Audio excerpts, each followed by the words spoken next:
Hey, good morning. I have a question. I know there are some amazing things that we want to do in life. There are some things that we want to accomplish, goals that we want to reach. There's just some amazing things that we want to achieve. It's not just for us, it's for our family, it's for creating our legacy, right? But there's something holding some of us back. Procrastination. So I'm going to briefly talk about how can we combat procrastination. Now, this is going to be new to some of you all. It's going to be a refresher for others. This is referring to the 2-minute rule. Okay, and when we establish this 2-minute rule, it's for the most part talking about establishing good habits. And when we have those good habits, we're going to be able to soar. We're going to be able to accomplish things. Okay, we at first need to master the art of showing up.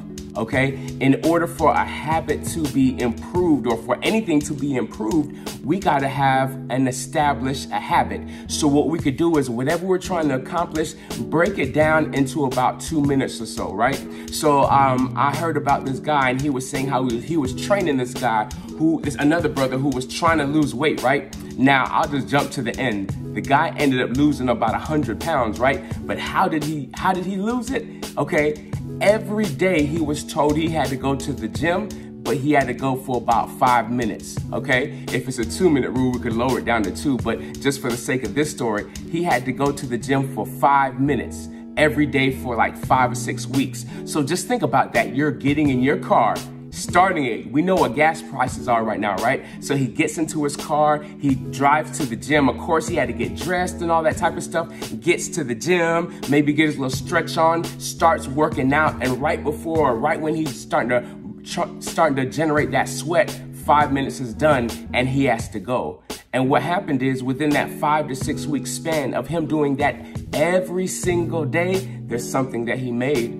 He made a habit. So over time, since he was used to doing that, when he got back to the gym, of course, he knew how to use his time, but he consistently went because he established that habit. So whatever it is that we want to do, try breaking it down into 2 minutes. If we're trying to improve our reading, okay, or just, expand our depth of knowledge, get a book and say, yo, I'm gonna read it for 2 minutes every night for a certain amount of time and watch what happens when we create the habit. If we wanna write, if we wanna exercise, like I just said, spend 2 minutes doing it. Even if it's yoga, it may take you 2 minutes to roll out the mat, but do that every day for a certain period of time, because once again, in order for you to improve, you gotta establish that habit first. And that's something that I did. I shared with you all with my fitness. I ran every day for over a year. Today is day like 371,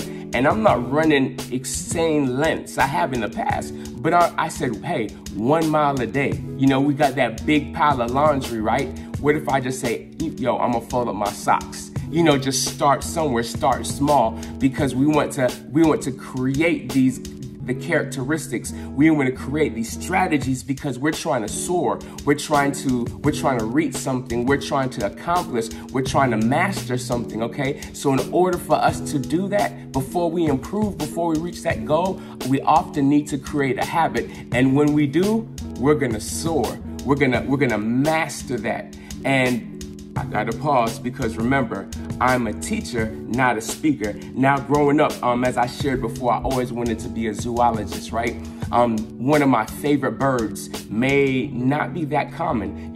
My favorite bird was a swift. And I remember reading about this bird years ago. It's a small bird. Most of the time they're all black in color, but they're what I would consider a master of flight. Not only that, they're like the fastest birds in the world. You may think they're like that peregrine falcon, make that little, I can't even do it, it's too early, but they'll do that little dive, the peregrine falcon or eagles, you may think those are the fastest birds, but they hit it in a dive.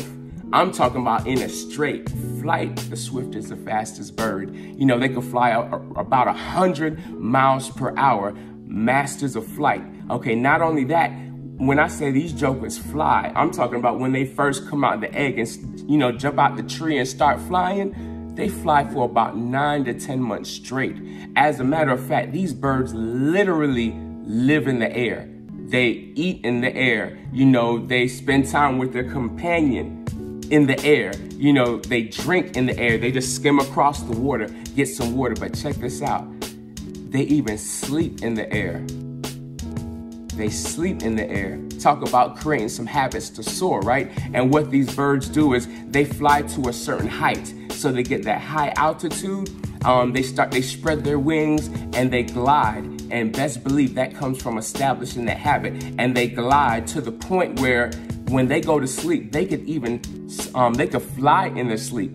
And check this out, their navigation ability is not affected. They could be in REM sleep while they're flying in the air. So they spend a bulk of their time in the air. Researchers have studied once again, it's a swift bird. They have studied these birds and realized that these birds could fly, you know, on average 500 miles a day. And some of these birds, they literally land just to, of course, lay eggs and so forth, or if they get caught in extreme weather, but they spend so much time in the air, you know, that once again, they're in REM sleep. While they're in the air, they eat everything. But check this out, because they've mastered that art of flying from all the habits they've established, they have a higher survival rate. Why is that?